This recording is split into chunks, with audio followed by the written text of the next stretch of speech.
C'est vrai que c'est un élément assez important, pour ne pas dire fondamental, parce que quand on envisage la création d'un centre de développement des arts de la marionnette, l'enjeu c'est quand même la formation et c'est voilà, tout part de là. Donc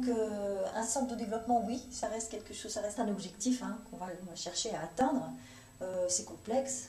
c'est pas quelque chose qui se met en place du jour au lendemain, mais c'est vrai que des partenariats sont en train se mettre en place aujourd'hui qui me laisse à croire qu'un jour, quand même, la ville de Lyon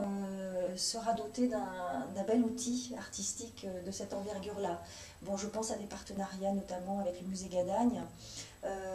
C'est vrai que c'est très intéressant et c'est unique, hein, je dirais, peut-être en France, sinon en Europe, d'avoir comme ça un pôle patrimoine et un pôle spectacle vivant qui peuvent travailler ensemble sur des thématiques communes. Euh, donc oui, c'est vrai que le Sangen est là pour peut-être amorcer cet objectif-là.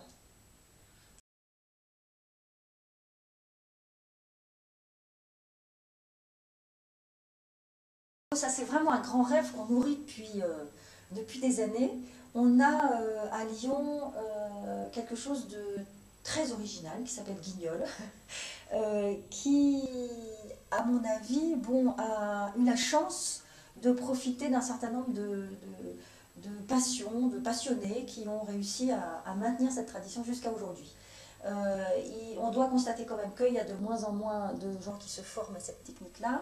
que par exemple disparaissent petit à petit les métiers de sculpteur, de marionnette à gaine, etc.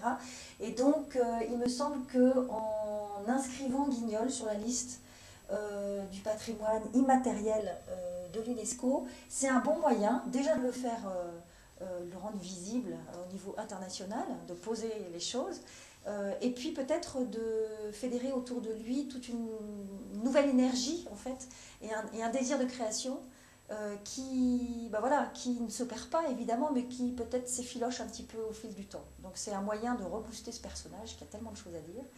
Et ça, bon, c'est des dossiers complexes euh,